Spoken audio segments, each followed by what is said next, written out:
Hey everybody, welcome back to Phoenix Flame Films. Today we are going to be doing a review of the new Space Jam movie, Space Jam: New Legacy, out now in theaters and streaming on HBO Max till August 15th. They always do 1 month. So, first of all, I want to take this time to thank everyone who's been subscribing to our channel lately, who's been giving our videos views. Our Space Jam videos have been just off the charts with views. I really appreciate that.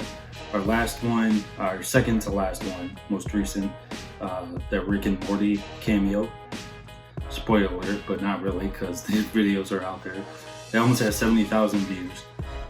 So I really am grateful for all that, and we are past 1,600 subscribers now. So I really appreciate that too.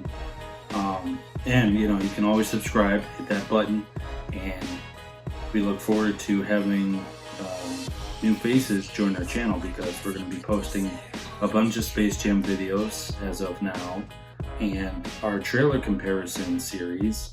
I just posted a new video for King Kong, the 1976 version with the 2005 version, their trailer comparisons. So I put those side by side or on top of each other depending on the background I pick. Now the background I typically try to use themed, from the movie, and same with the fonts. So check that out in our playlist section. Today, Space Jam: A New Legacy. Now,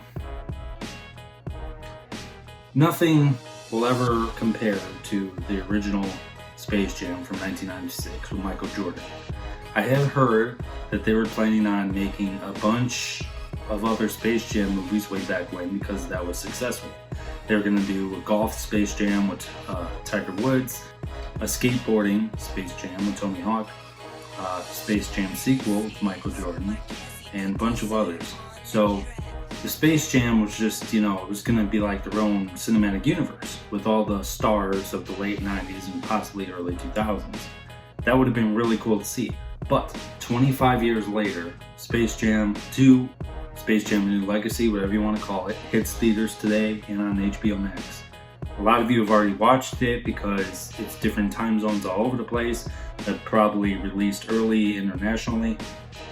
I just watched it right now, so fresh review in my head up here. Speaking of, since we're becoming popular now, please reach out if you want one of these badass shirts. Just let me know, and I will get one to you. $30. Sound fair? So, Space Jam: New Legacy. LeBron James. No disrespect to the king. He's earned that title. Michael Jordan has his own title. GOAT. Greatest of all time. The period. You can't call anybody else GOATs. GOAT is greatest of all time, not one of the greatest of all time, not one GOAT. Michael Jordan is the GOAT of the NBA, just like Tom Brady is the GOAT of NFL. Come at me, bro. So, I feel like LeBron James kind of wants to mimic Michael Jordan. In a way, he has number 23, same thing. Michael Jordan went to college, came from college, whereas LeBron James came from high school. So, comparison there. Also, Michael Jordan has 6 NBA titles. LeBron James doesn't have 6 yet, but Michael Jordan has them all with one team. LeBron James has had one with all the teams he's been on. So, Cavaliers, Heats, and Lakers. Now, he is going back to number 6 this season, start of the 21 season, because of this movie. So 6 was the one number he had in Miami when they won. So he's bringing back 6 for the Lakers this season. But Space Jam, Michael Jordan did one. Why do they have to? Why does LeBron want to do that again? Like, okay, 23. Space Jam, really? But the special effects in here are way better, obviously with the time, and it's 2021. It's way better, and it was very cool.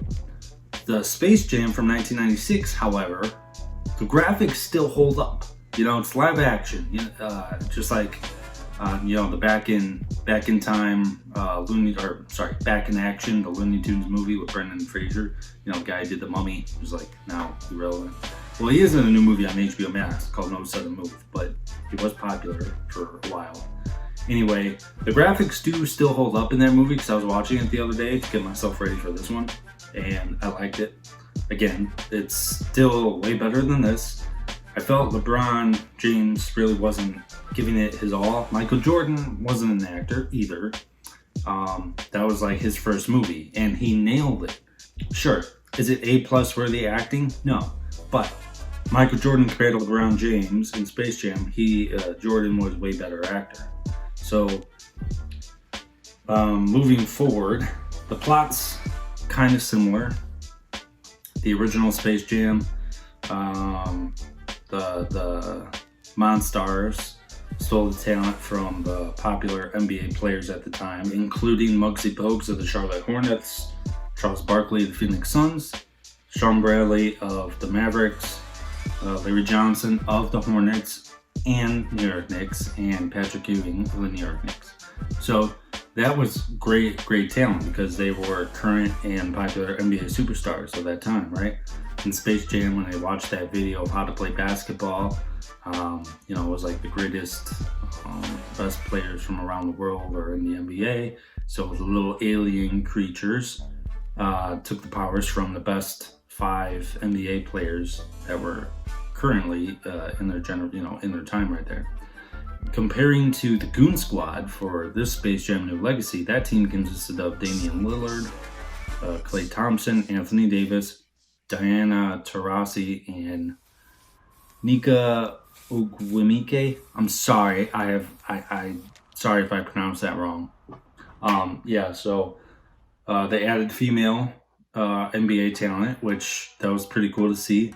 And they gave all of those players different characteristics and different powers. That was cool. Obviously, Damian Lillard had the Dame Time thing going for him. He could turn back time or stop time.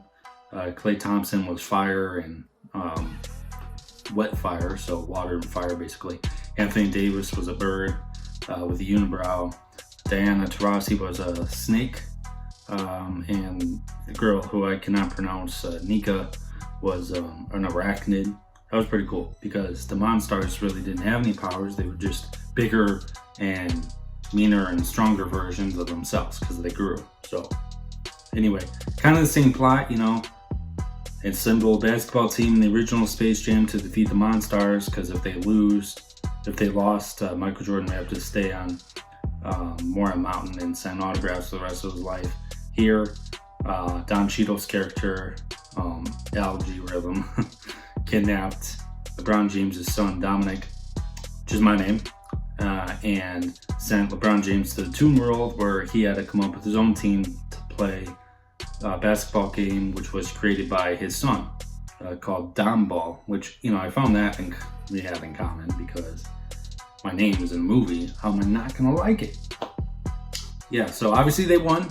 Spoiler, whatever. It's out. If you have HBO Max, you can watch it. So I feel like even if I say spoilers, they're not really, because you can see it anytime you want to if you have HBO Max or not, but it's going to be all over YouTube, right? Just like the Rick and Morty scene and the Big Chungus scene was released on YouTube, and I have those. Subscribe, go to our channel, go to our Space Jam playlist. You can watch those. Views are going up. Rick and Morty has close to 70,000 or over 70,000.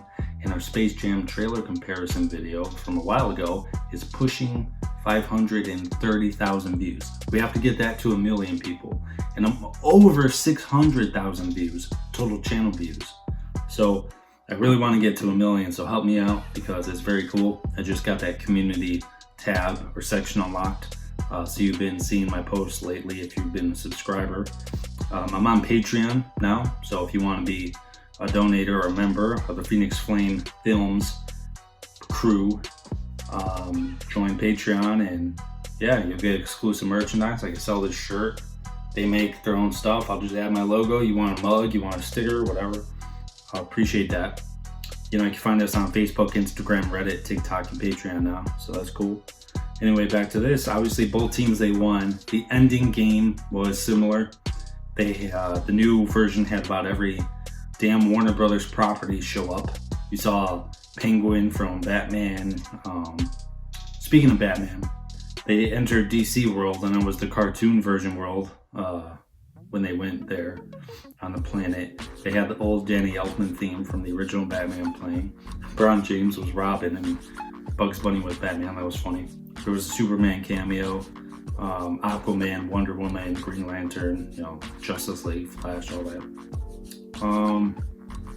Yeah, but the in the original Space Jam, at the end, the ending game, it was just all the cartoon Looney Tune characters at the game, not anybody from movies or anything. So this was cool. This was better for that.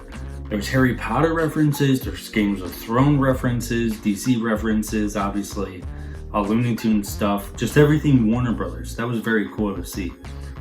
Cameos, I got Iron Giant, King Kong, Flintstones, Gremlins, there's Mad Max, there's Matrix stuff, there's Austin Powers, there was Pennywise, people from the Clockwork Orange showed up at the game. Like, there was just a bunch of cameos at the game at the ending scene. Everywhere you look, full version of Robin, and there was Harry Potter, and yeah, I mean, it was cool to see, because all these people were actors, and they had to reprise, not reprise, they never played them, but they had to dress up like these classic characters. That was pretty cool. I mean, bunch of stuff, bunch of Easter eggs. Speaking of Easter eggs, there was a few scenes. The little Monstars guys, before they became the monsters, I forgot what they were called. They make a cameo. The little creatures from the first Space Jam. They referenced a few things in the Space Jam movie. There was a scene where at the end, halftime, the games were similar because, right, they both started out where the bad team was winning. Then the other team started doing good. Then it went to halftime. They got power-ups or whatever. They came back and it was better. They were destroying them. And then all of a sudden the bad team, Danny DeVito's character was like, destroy them or whatever. And then they were destroying them and Michael Jordan won the game for him. Same exact sequences happened here. They didn't drink any special stuff. It was just like, come on, let's go, because we got to win this thing type of deal, type of motivation. But a bunch of Space Jam references. We thought Michael Jordan was going to make a cameo, but it was hilarious because it was Michael B. Jordan. Right? You can find that clip all over YouTube. I thought that was great. He was wearing the same shoes as Jordan was, so when they panned up, you're like, oh, holy crap, is it? But can you imagine if they had Michael Jordan and LeBron James in the same movie on the same team? They wouldn't even need the Looney Tunes people. I mean, those two alone would just decimate the Goon Squad. Yeah. So, what about if it was reversed? What about if this movie was with Michael Jordan back in '96? How would that look? And LeBron James was in the version in '96. Like, if they reversed the looks and the characters and all that, that would be interesting to see. If somebody's good with special effects or deep fakes, that'd be pretty cool to see. Maybe I could do that. I'm not sure. On TikTok, that's what I do, deep fakes, or Avatar, if you heard of that, putting pictures to music and stuff. I go by Bow Down to Gabe on TikTok, which is same as my Instagram.